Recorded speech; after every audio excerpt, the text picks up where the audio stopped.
A KFC tale in the pursuit of flavor. The holidays were tricky for the Colonel. He loved people, but he also loved peace and quiet. So he cooked up KFC's $4.99 chicken pot pie. Warm, flaky, with savory sauce and vegetables. It's a tender, chicken-filled excuse to get some time to yourself and step away from decking the halls.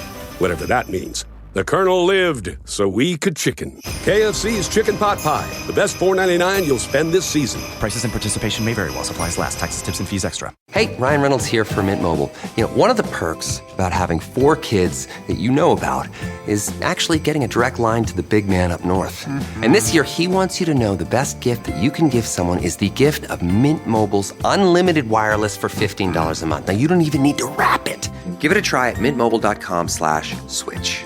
Upfront payment of $45 for 3-month plan equivalent to $15 per month required. New customer offer for first 3 months only. Speed slow after 35 gigabytes if network's busy. Taxes and fees extra. See mintmobile.com.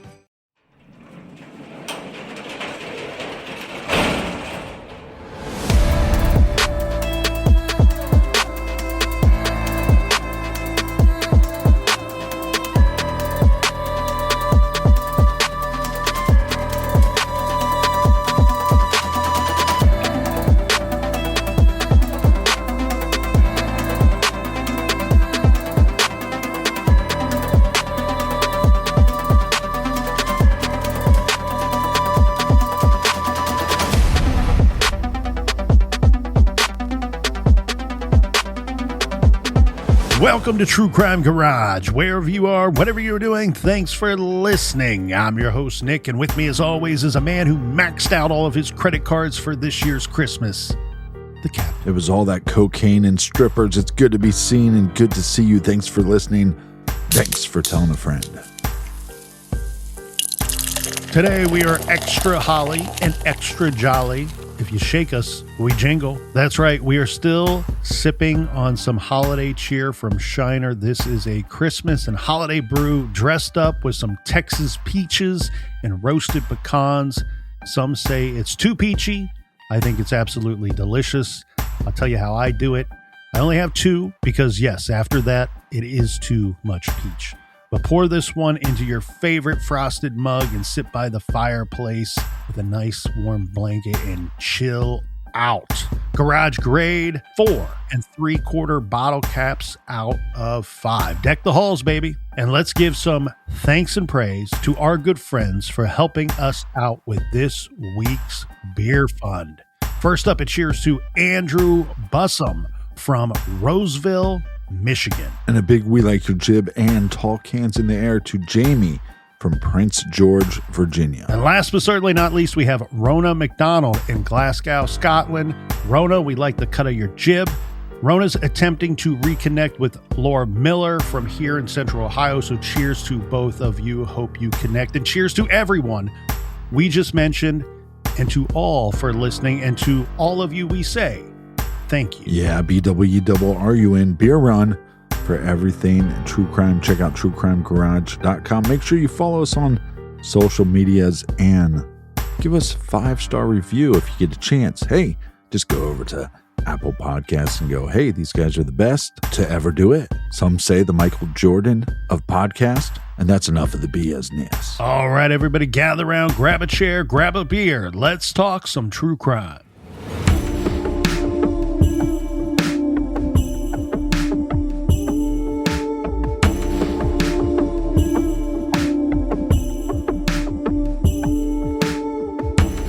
The Sodder house fire and the subsequent disappearance of 5 of their children is one of America's most enduring unsolved mysteries, the events of which unfolded rapidly on Christmas Eve and Christmas morning. On Christmas Eve, of course, we have the Sodder family of Fayetteville, West Virginia, preparing for Christmas. Around 10 to 11 p.m., the parents and some of the children go to bed, go to sleep. But some of the other kids stay up to play with new toys and listen to the radio. Around 12:30 a.m., approximately, early Christmas morning, the phone rings, waking up mother and wife Jennie Sodder. She does not recognize the voice on the other end of the line. She hangs up She also notices that the front door is unlocked. The lights are still on, and she corrects this before going to bed. And shortly after, time uncertain, Jennie hears a noise, a loud bang on the roof, followed by some rolling. And then the next time when Jennie wakes up, this time it's to the smell of smoke. And there is fire. The house is on fire. Some of the family is able to make it outside. Some are believed by others to have been trapped inside of the home. The fire department experienced delays for one reason or another. They are late to get to the fire, and by the time they get there, the house has been burned to the ground, and they are now searching through the ruins looking for the missing Sodder family members. On Christmas Day, firefighters search the wreckage but find no human remains, not even a single bone fragment. The fire chief suggests that the children were completely incinerated. We went through the events of the fire as they've been reported over the years, and we went through the emergency services arriving on the scene, and then later the determination by the inquest that the kids had perished in the fire, completely incinerated as the fire chief had suggested, and death certificates signed for each one of these 5 Sodder children. So now what? Okay, where do we go from here? We have a mess on our hands. If you fill the garage with the people in this true crime story, we have half of the room saying it's so obvious. These poor little 5 kids perished in the fire. The other half of this room captain saying, shout out to the great Lee Corso, not so fast, my friend. I want to give my children a proper burial. Where are they? Where are the remains? Where? Yeah, I think there's 2 ways to look at this if you're the father. Okay, I can either accept that they died in the fire. Now I want to figure out how the fire started. Was it truly an accident or just faulty electrical work? And if so, then what happened to my ladder that was always leaning against the house? What happened to my cars that night? I mean, I'd be interested to know how cold it was outside, because if they couldn't get the vehicles to start, it could just be simply that they were too cold. Sometimes that happens, and it will stop your car from turning over. But you would think that within a week or so, George would have been able to figure out if something actually happened. And I've never seen anybody talk about, oh yeah, well they later learned that somebody tampered with these engines or whatever to get them not to start. Yeah, one online article, and when we talk about where are the kids, because that to me and to everyone, I think that is the biggest part of this mystery, right? And one online article, and it was a good one, forgive me for not recalling the name of the publication, but the article was titled, What Happened to the Sodder Children, the Siblings Who Went Up in Smoke. I like the title, not sure if it was supposed to be a little tongue-in-cheek, maybe a throwback reference to Cheech and Chong, but regardless, it's a tidbit brilliant as it's quick, to the point, and haunting. The children who went up in smoke. When the flames were extinguished and the smoke cleared, where are the children? Where are they? We got a lot to get to, but while mentioning that article, it now occurs to me that I should add to the New York Times article that I referenced at the top of the show of episode 1 with the title 11 Children Die in 4 Home Fires, the December 26, 1945 article. That was across the country. That previous day or two, the 5 Sodder kids in West Virginia are a part of that 11 counts. 3 kids in Pennsylvania in a fire there, 2 in Kansas, and 1 in New York. But this is the only one in that story where we don't have remains. We have several items to get to. Some that you could say is evidence that the children did in fact perish in the fire, and some that is suggestive that maybe they were taken, whisked away just before the fire even started.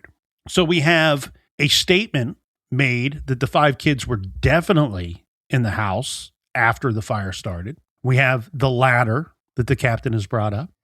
We have a phone line. We have a witness, an excavation, some bones, a heart, and a mysterious photo, perhaps, of one of the children. But in the photo, that child is now a grown man. I think one thing here that I want to leapfrog over the items I just listed would be the layout of the home. As we mentioned, this is a 2-story home with a basement. This is helpful and necessary, but hardly ever reported. Many, many articles out there describing the events as they happen so quickly of the family trying to flee a burning house and details of how they're attempting to flee and what happened, what they observed once outside, but no details as to the layout of the house. So I'll do my best to describe it to the good folks out there in listener land. We have a front porch. This is as if I'm walking in the front of the house, right, Captain? So I'm up on the front porch. I go into the home. Now, out front of the house, looking to my right, will be Mr. and Mrs. Sodder's bedroom. This is on the ground level. So in part, that makes sense that they would make it out of the home, and some of the kids that may have been upstairs did not. Right. So to the right, you have their bedroom. To the left, you have the living room. One key detail that's important about that living room is, remember, Marion was sleeping on the couch. Again, she's on the ground level. She made it out. If you continue past these 2 rooms, you will now be in front of the stairwell. All right. These stairs, they go up. There's a landing. They go up again. And on that second floor, it's separated into 2 rooms. You have a large boys' room and you have a large girls' room. Those are the only rooms upstairs in the second floor of this home. If you go back to the ground level, past the stairs, to your right, you have the office. To the left, you have a dining room. Okay. What's key about that office is a couple of things. This is where the house phone was.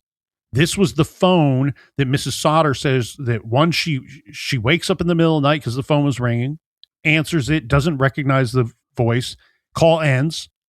And then later when she wakes up again, smelling smoke, realizing there's a fire, her first instinct is to run to this phone to call for help. That's when she's met with the fire. According to her statement, I think this is fascinating. According to her statement, this is where the first time the fire is seen, really by anybody. So if you want to try to figure out where this fire started, this would be, to me, where one would be looking. Right. Now, on the left there, past the dining room, you have the kitchen, and then I guess you would say past the office, but on the exterior of the home, you have another porch. So you have a back porch. And remember, we talked about the landing on the stairway having that window that we know Mr. Sodder broke in an attempt to get to his children, but was unable to do so because by the time he busted out that window, the stairs were completely engulfed in flame. Let's talk about this statement here. Okay, so this is from an official report of the investigation by the Department of Public Safety. It says that this report was taken the day of the fire, but officially reported on January 21st, 1946. So less than a month later is I guess it's officially reported. And this document states that we have the 5 kids who were killed. This official document states the cause of the fire stated as undetermined, but it is believed that the fire started either from defective wiring or from spontaneous igniting of combustibles in the basement.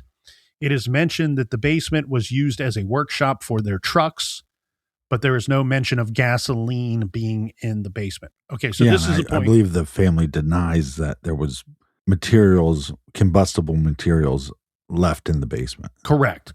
From what we've reviewed, the family is stating there was an engine, maybe 2 engines that were down in the basement, but no gasoline. I do want to not gloss over the obvious here. Defective wiring, I would really like to know the date of when this electric stove was installed, and then it required the second fuse box, the one that some guy pointed to and said, that's going to start a fire someday. Right. Because we know, according to those statements, that was weeks before the fire. I don't have an exact date, but it's interesting to me on two fronts, right? That's a recent addition to the home. Would make sense that something went wrong with it. But they appear to have had that for night after night for however many nights. Now, it was considerably colder this night. So the statement here that is troubling is as follows from this report. John Sodder, so this is one of the older boys, stated he heard his mother yelling, woke up his brother George, goes by Ted, and then went into the other room and shook the kids awake. We should note here that John later denies this and changes his statement to that he was yelling up to the kids after he himself had already fled downstairs. Right. Of course, this is going to be a huge point of contention in this case. And one of the factors that leads many to believe that they did in fact die in the fire. Because if his original statement is factual and true, that places the missing kids inside the home after the fire had started. And obviously, if the parents are questioning whether or not those kids were in the house, they're going to do the best shakedown to get the truthful information out of their son. He then went outside to try to put the fire out, then ran back in to bring the rest of the kids down. But by that point, the stairs had been engulfed in flames. He also tried to start one of the trucks, but could not. And he states that the wind was blowing from the direction of the corner of the house where the fire started, the southeast corner. He also states that they repaired motors in the basement, and to his knowledge, there were 2 motors down there at the time of the fire. I guess trying to crawl inside of this dude's head here, I mean, what level of guilt does he have? A massive amount of guilt that they died in the fire, right? And keep in mind, this official report is stated that it was taken the day of, but not reported officially until January 21st. So here's what I'm getting at. Bear with me here, Captain. I know that a lot of times all we have to go off of is someone's words, right? But we both agree that this case has been reported on a lot of different ways over the 8 decades. I don't know. I just could see a situation where in the moment, right? Your brothers and sisters died in this house fire. And in his grief and in the moment and just reacting to the unimaginable, he says, I woke them up. They didn't get out of the house.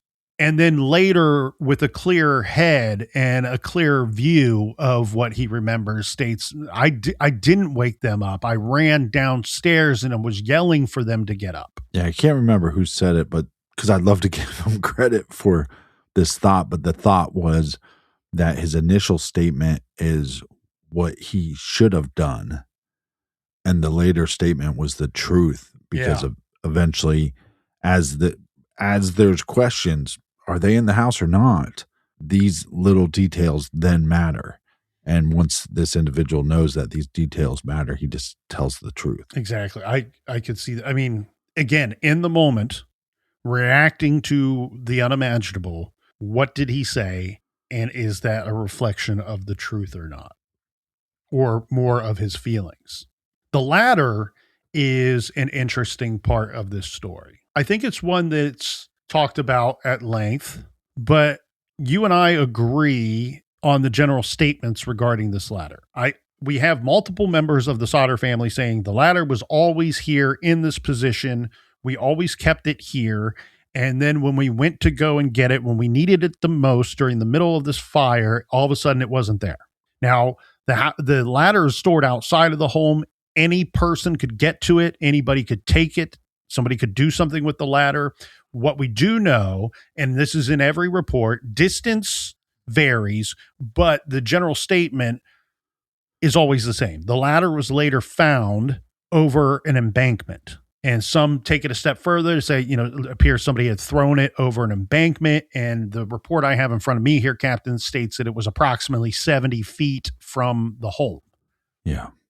So this would be an implication that if the fire was arson, somebody got rid of the ladder, thinking that that would slow people to get out of the house, or maybe even slow extinguishing the flames. Yeah, it's also a very good possibility because you have so many kids that at some point maybe one of the kids moved this ladder, and obviously we have 5 missing kids, so we have 5 kids that could have moved the ladder before the fire took place, and they're not around to confess to it. Yes, that could very well be true. And that doesn't necessarily mean that it was an accidental fire or an arson. It kind of leaves it Right. still in the gray area. We've mentioned the trucks several times. I appreciate the candor here because I found later reports. Look, it's often been speculated and often been reported that the trucks were possibly messed with or disturbed. We have it in a later article, one of the family members who was attempting to start the trucks that night, admitting that we probably choked them too hard as we were panicked and in a hurry, and we probably prevented them from starting. Now, that's not scientifically conclusive information, but I find that interesting that the folks that are in the camp, the family members that are in the camp of someone stole our loved ones and set our house on fire, are openly saying years later, we think the truck part of this was just us rushing to rescue, and we failed. Yeah, I really wish they would have brought out some kind of scent dogs, because you have another scenario too where you have kids that are saying, hey, we want to stay up and play. Do we have any cause for concern that they left the property like on their own? Very cold that night. It was snowing at some point. It was a white Christmas that night. Here's another interest, and this is fact. After the fire, remember we had the one-time boss, the one-time business partner, the co-signer on the home, Forenzo Giannutello, the man who was encouraging George to increase the insurance on the house and take out insurance on family members of the Sodder family. It was learned after the fire that Giannutello did it on his own, raised the insurance anyways on the home without telling George Sodder from $1,500 to $1,750. Giannutello was paid out after the fire. Remember, he was the beneficiary of this insurance. Well, that could be a motive. Yes, it very well could have. So that would have been a little over $30,000 today, which It's a lot of money. Can be. And unfortunately, we've seen people killed or bad things done to people for a lot less, unfortunately. But to me, it does seem like a rather small amount to 9 children. Not saying it's impossible. Yeah, but again, that's the difficult thing here, because you could go, his plan could have been, well, screw this George guy. I'm going to burn down the house, but they'll get out. Nobody will get killed. And we've seen plenty of times where somebody holds a grudge, some weird, crazy grudge, and all reasoning tossed aside, right? Just it's about getting even and nothing else. Yeah, but I'd also say desperate times cause for desperate measures. And I think, again, we don't know what was going on in his world. One of the things that people talk about is because that they were from Italy, and we don't really know why he left. Like, there's not like a complete story of why did George decide to come to America and start a new life. And so then there's some thoughts that maybe he was tied to some bad or shady businesses back there. He could have been, but we need to keep in mind he was 13 years old when he came from Italy to the United States. Right. And then I just wonder, because and again, this is probably because I'm really late to the party, but I just finished The Sopranos a little bit ago.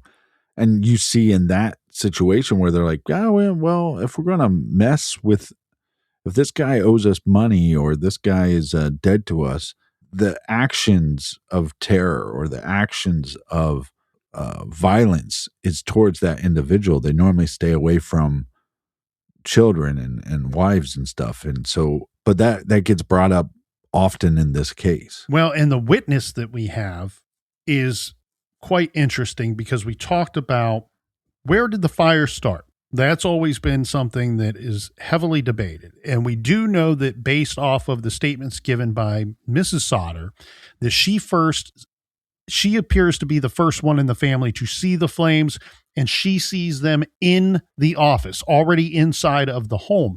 But it's later learned that a witness comes forward saying that I'm driving past the house. He states that he saw what looked like balls of fire in the air, in the sky, being thrown onto the roof or thrown at the house. Yeah, and didn't they find some weird like cocktail bomb?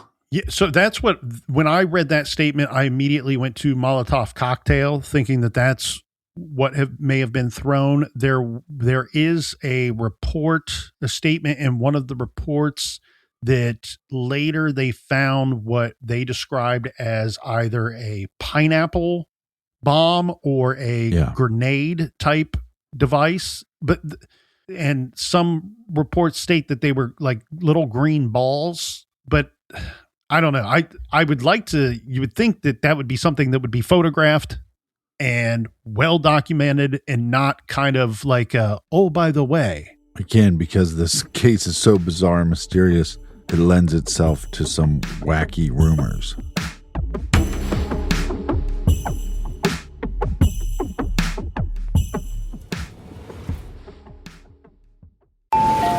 Welcome to Walgreens. Looking for a holiday gift? Sort of. My cousin Freddie showed up to surprise us. Oh, sounds like a real nice surprise. Exactly. So now I have to get him a gift, but I haven't gotten my bonus yet. So if we could make it something really nice, but also not break the bank, that'd be perfect. How about a Keurig for 50% off?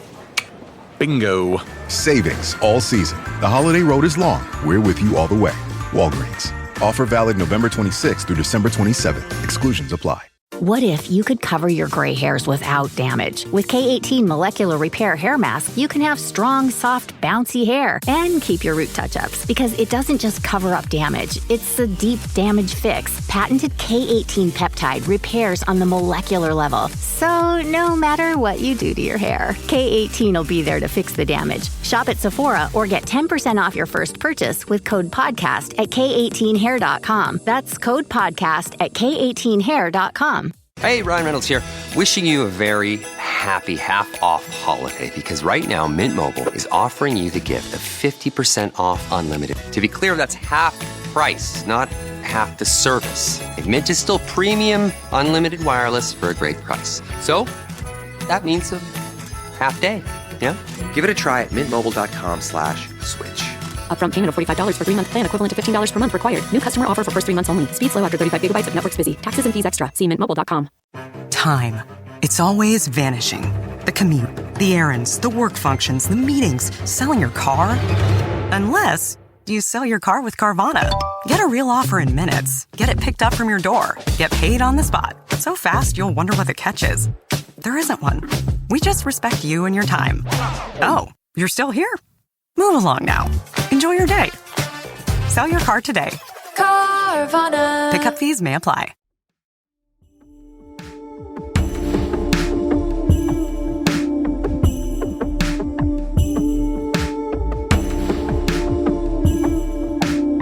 All right, we are back, you filthy animals. Talk cans in the air. Cheers to you, Colonel. Cheers to you, Captain.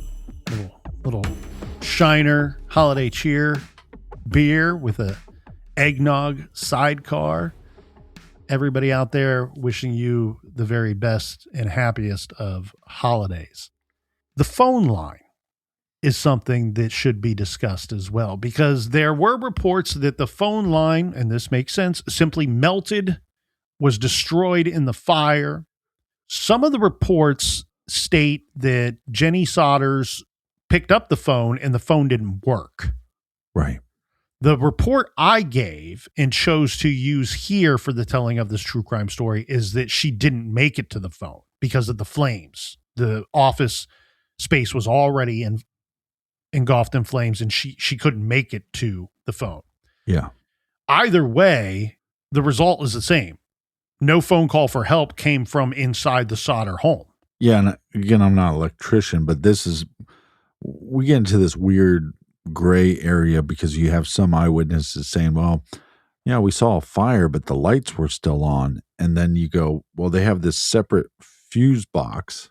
So is that two separate systems? So hypothetically, could you have the one system have faulty electronics? It goes up in flame and it has really zero effect on the other electricity to the house until the fire gets big enough. I agree. I'm no Al Borland or Bob Vila, but it would stand to reason that one could operate while the other is not. Yeah, I'm no Bob Vila, but I got a whole trunk of duct tape. It was later. So later when it came time to restore the phone line. So we should point out something here that is unique about this story as well. When they came time to rebuild their home or build a new home, they didn't build it over top of where the old one once stood. No. They basically built it next to there. Yeah, he ended up basically, George, that's what I'm talking about, the father ended up just burying the whole old building. And it was basically like a little hill in their yard that was a burial to his children. And or you know what? I should say a memorial to the children, because I don't think the family had a gut feeling that their loved ones were gone. I think their gut feeling was telling them, no, they're still alive. They're out there somewhere. Gut feel. I mean, they fought till they, for the rest of their lives, to try to find these children. Yeah. And what I find interesting too, and this goes back to something that was said, that we said on the show many, many moons ago in the first season of our show, that, you know, I had said, I'm always suspicious when a kid disappears, goes missing, and then later the family moves away. Yeah. I always find that very strange. Here you have the exact opposite. You would have what I would expect a grieving family, grieving parents that are convinced that their child could be alive out there somewhere. They never move. They never change their phone number. Why? Because God forbid that kid get the chance to, you know, not God forbid. Let's hope that kid gets the opportunity to get to a phone and can call home. We can't change the phone number. We should never move, because what if they try to come back? And the Sodders didn't move. They built their home right next to the old one. So the phone company has to come out and put up a new restore phone service now to the new house, right? The phone company informs the Sodders that, hey, the old phone line, it didn't melt in the fire. We found that it was cut, and it was cut 14 feet in the air and 2 feet away from the pole. This, many people saying, and rightfully so, meaning that a ladder would have to have been needed to reach it. Makes sense. So think about this for the moment. You manage to set the house ablaze. You're attempting an arson. Either prior to or shortly after, you want to cut the phone line, you borrow the ladder. Maybe the ladder maybe the perpetrator or whoever set the fire, walk down this road with me and pretend for a moment. Maybe they didn't move the ladder and throw it down the embankment because they were hoping that it would deter people from getting outside or extinguishing the flames. Right. It was simply they moved it to cut the phone line at some point and tossed the ladder after doing so. Yeah, I always wondered too, did they use the ladder to remove the children from the house? That's a strong possibility. I always wondered if the kids never went back upstairs. If they were removed from the ground level. Right near the front porch. But then why wasn't the littlest one removed, the one that was on the couch? You're right. So I failed to report that in our timeline. She went to bed with the mother. Right. So that would make sense. We don't want to try to wake the mother. She went to bed with the littlest one in the parents' room, from my understanding. This part is odd because it's not reported in a lot of the reports on this. But again, the captain was right. A lot of times near Christmas time, you get the retelling of the story and you kind of get the 10-minute version. So you're not going to have every fine detail that is involved in the story. But what was learned and reported on that at some point, either prior to or after the fire had been set, we don't know, Lonnie Johnson and Jeff Adkins, remember, these are the two that own that Cass's place, the beer place that was Cass's Park that we had mentioned. Lonnie Johnson and Jeff Adkins entered the Sodder's barn, stole a pair of chain hoists, and threw them over an embankment to retrieve at a later time. Now, stealing these chain hoists would not have been an easy task, as they were connected to the ceiling in the barn and would take a fair amount of time and assistance to remove them. Now, when George Sodder found out after the fire, he finds out about this, reports it. Jeff Adkins, he around the same time enrolls in the Army, and he goes off and he is gone for about 2 years. Yeah. Jeff Adkins, the other guy, was, as this report goes, never questioned or charged for this theft.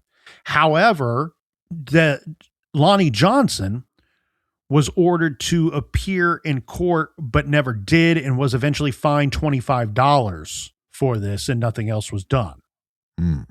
Part of this chain hoist story includes the telephone line.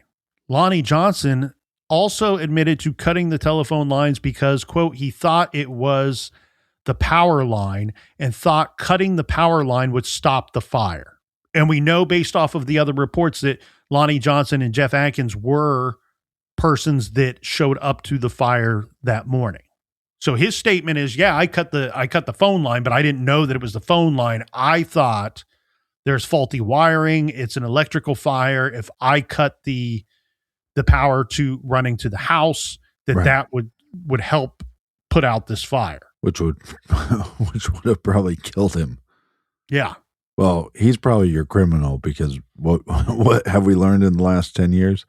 A lot of these criminals are dumb. Well, and okay, when the latter part is a big part of the story, again, that what he thought was the power line, but turns out to be the telephone line. And they say, well, a ladder would have had to have been used to cut it at that point. Yeah. Where's the follow-up of, okay, well, how did you get up there, sir?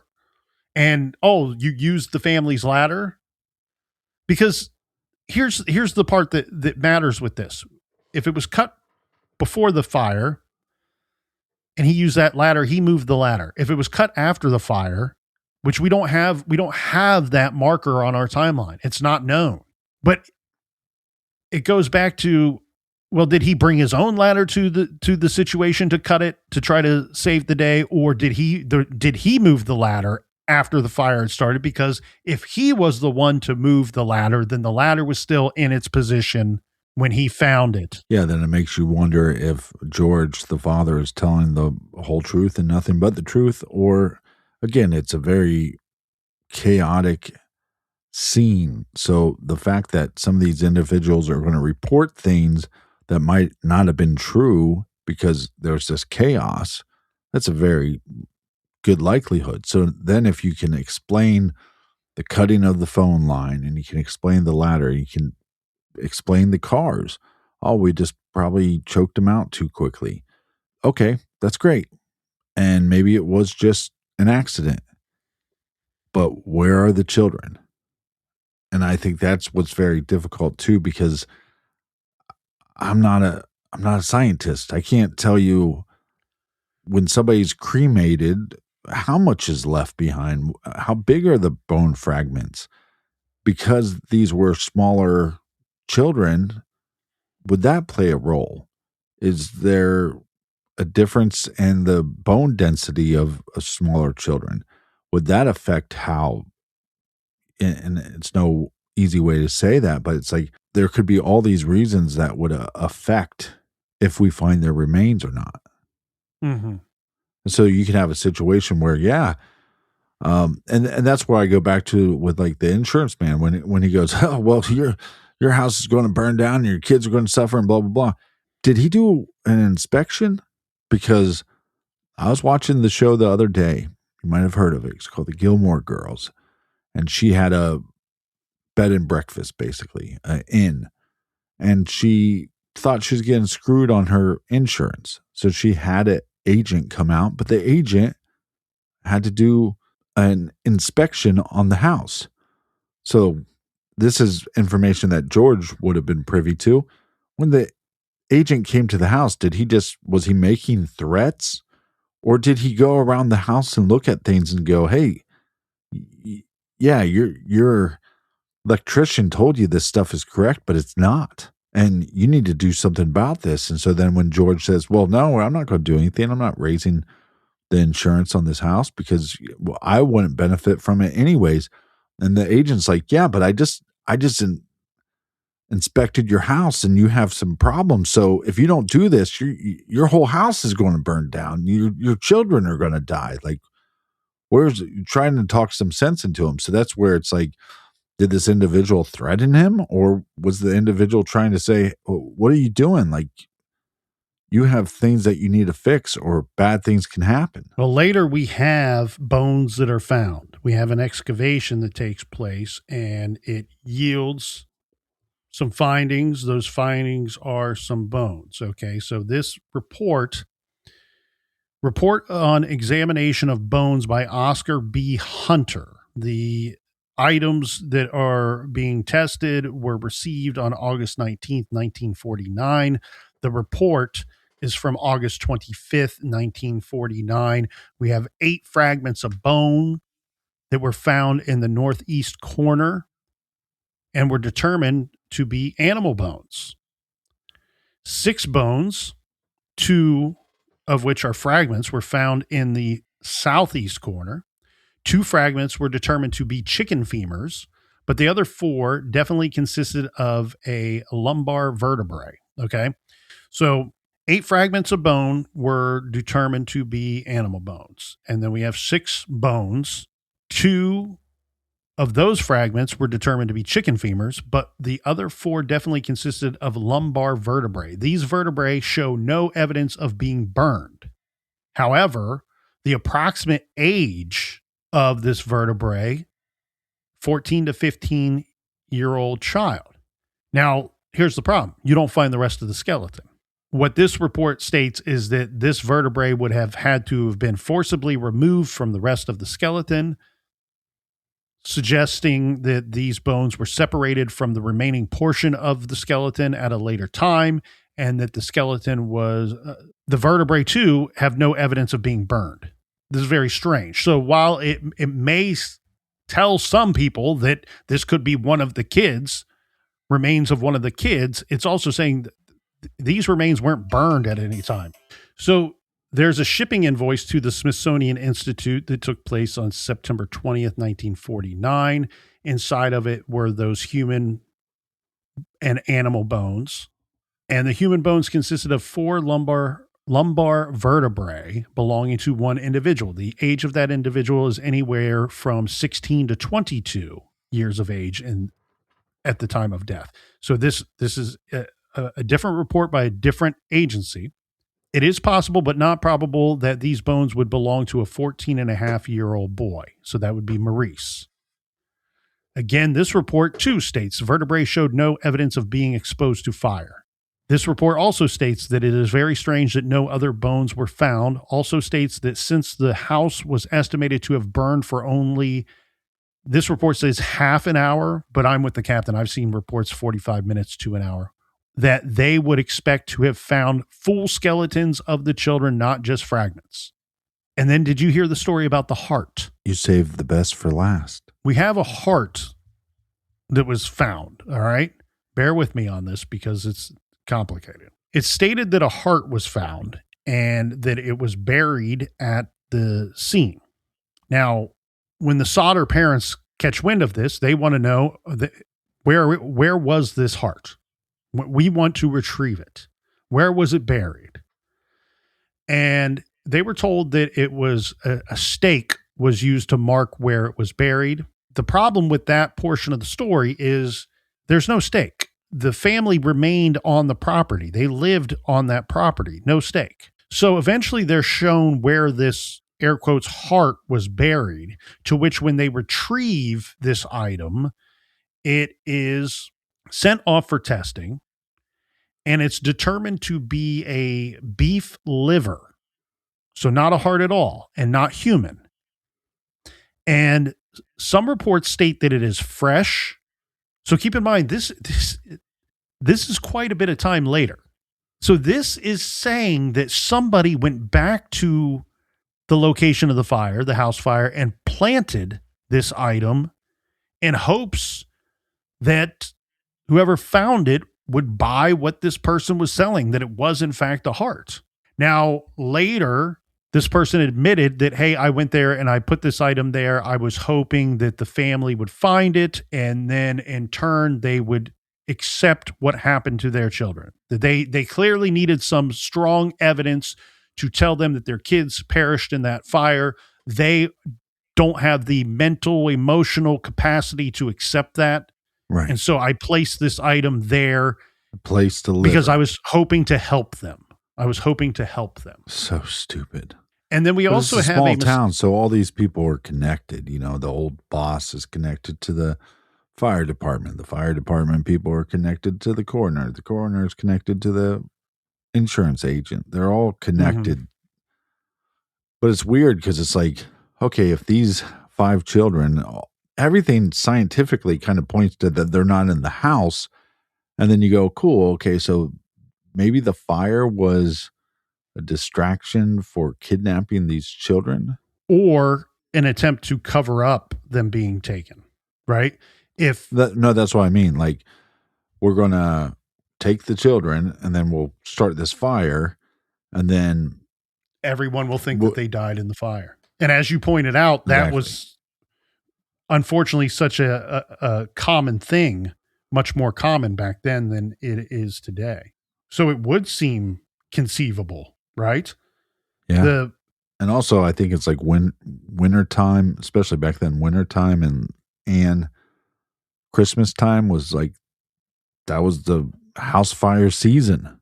But then you also wonder too, like, well, I wonder too, like, maybe it was more sinister than that. Maybe this ex-boss had this fondness for his children, but thought, you know what, I'll burn down the house so I'll get the money, but I'll take the children because I want to make sure that they're safe. I don't want them to die. But I can't get to all of them. Well, just, you know, whoever's going to start the fire, you just tell, hey, start the fire, get as many of the kids you can. And then the kids will go away. We'll send them to somebody to raise. And then I get to see the destruction that I caused. Like you said, this would have to be somebody that was not just in it for the money, but in it for the revenge, to watch George Sodder suffer for the rest of his life. Mm. Yeah. But then it's also too, like, some of these businesses were backed by organized crime. And that, I think that's something, again, I don't think George would have told anybody that, except for maybe his other family members. Well, this might have happened because I had some ties to some people I shouldn't have had ties to. But I don't think anybody's reporting that he was a drunk or a gambler or whatever. And most people don't steal your kids and add responsibility to their own plate because you owe somebody money. Well, years later, the Sodders receive a letter. And this, many say, is believed to be possibly the most credible evidence that they were right, that the children were still alive. And in this specific scenario, at least Lewis was still alive. Because as the story goes here, Captain, one day Jennie found in the mail a letter addressed to her, postmarked in Central City, Kentucky, with no return address.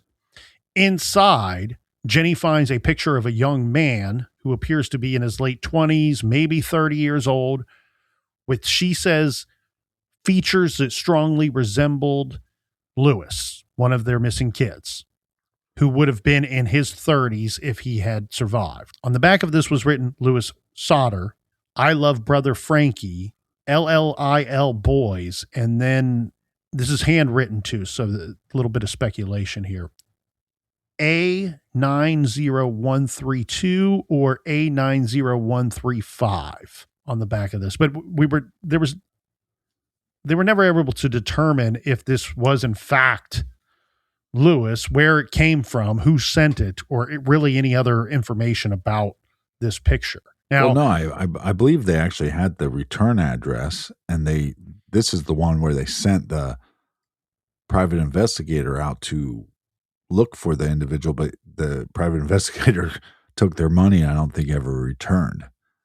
And so a lot of people make that a big deal of this story. Well, a private investigator disappeared as well. Well, we don't know if he just took the money or not, right? Yeah. So I think that part of this is, I think from my understanding, that was a story that came out of Houston, Texas, that it was a tip that came into the family. With this one that we have with the picture of the unidentified person with the name Lewis Sodder written on the back, the reports I have say that it was postmarked in Central City, Kentucky, with no return address.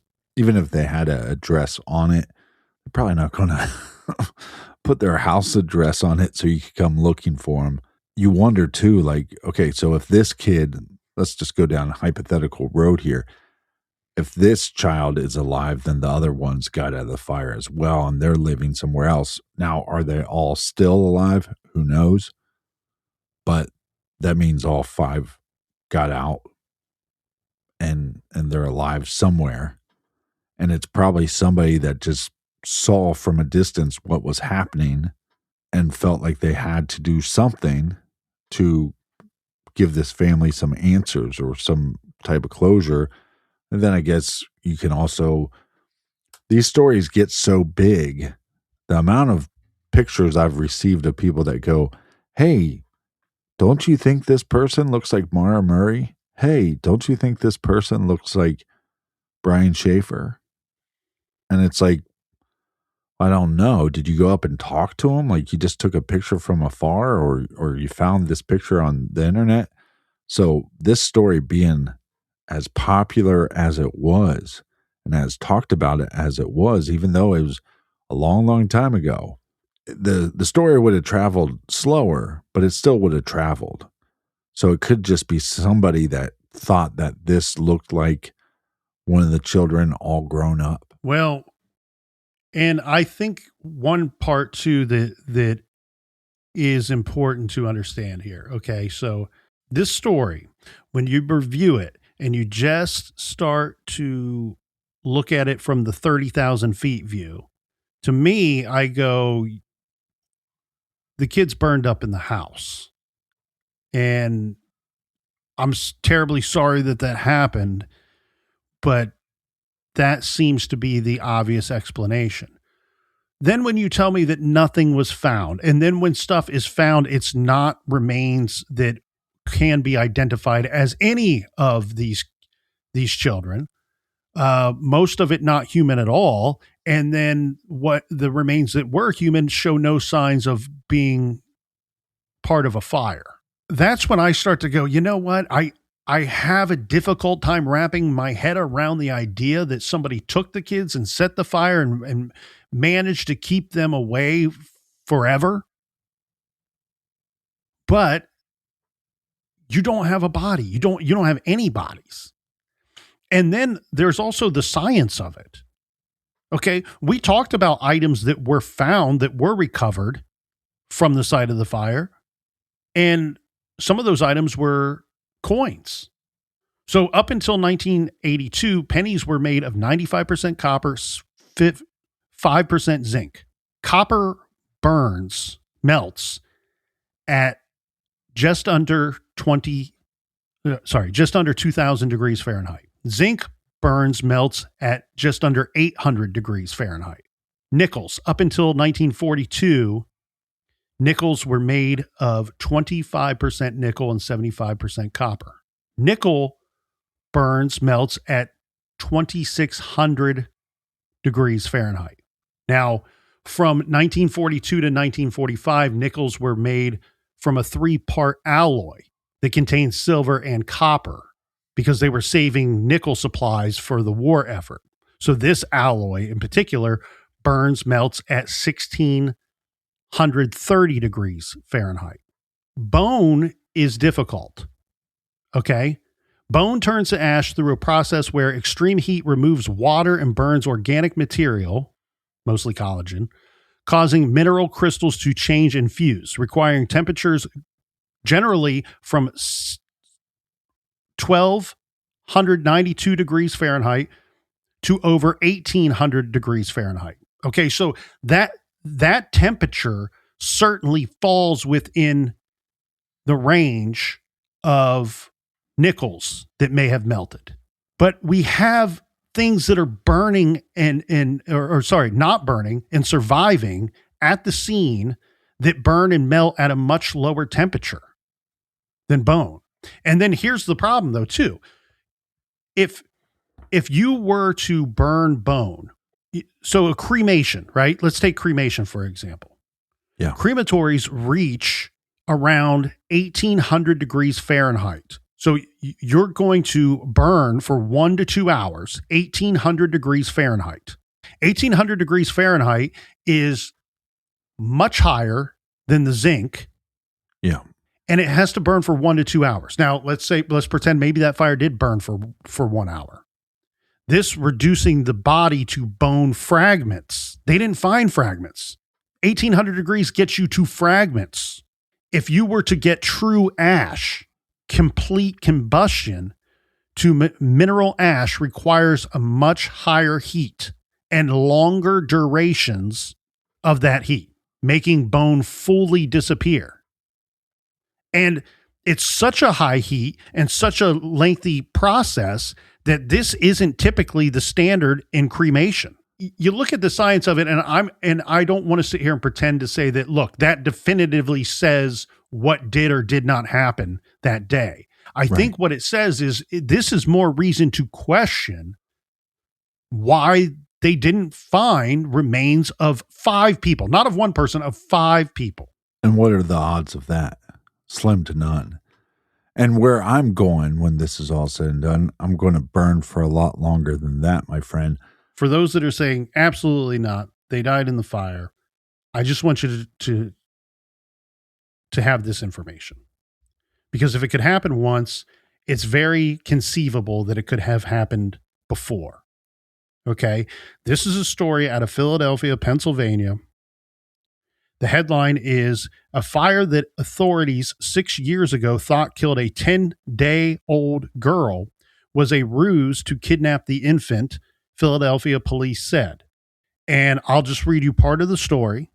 And that is, the baby, Delamar Vera, was sleeping in an upstairs front bedroom when a fire broke out at her family's 2-story row house in North Philadelphia. This took place December 15th, 1997. Her mother runs upstairs, could not find Delamar, the baby, when she ran into the room. She eventually ran out of the house, overcome by smoke. She was burned herself. Her other 2 children survived, thank God. The remains of the infant's body were never found, and police concluded that they had been incinerated in the flames. The official cause of the fire was listed as an overheated extension cord attached to a space heater. 6 years later, the mother sees a young girl and she says, "I recognize the face. That's my daughter."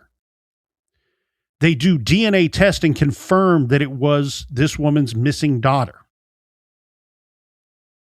So just have the information that when the officials ruled on this house fire and a deceased, completely incinerated body in the flames in 1997, 52 years after the Christmas fire on 1945.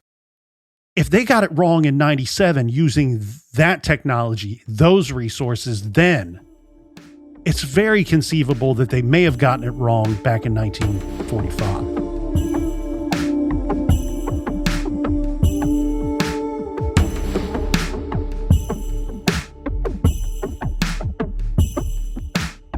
I want to thank everybody so much for keeping us company in the garage all year long. Thanks for being our friends. Thanks for listening to these true crime stories. Merry Christmas and happy holidays to everybody. And happy holidays to you as well, my friend, Colonel. Merry Christmas, happy holidays to you as well, Captain, and cheers to everybody out there listening to my voice right now. I hope you have the best of holidays for you and yours, and a happy, healthy, and prosperous new year.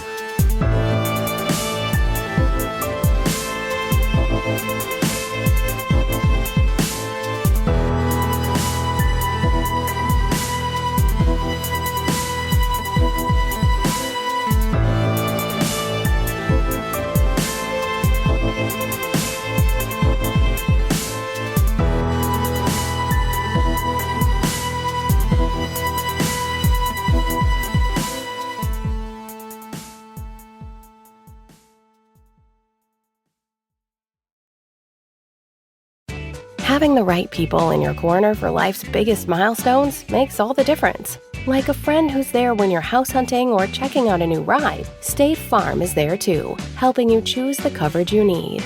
With a State Farm agent, you know someone is there to help you along the way. And with so many coverage options, it's nice knowing you have help choosing a plan that fits your needs, so you can continue celebrating all of life's milestones. Like a good neighbor, State Farm is there.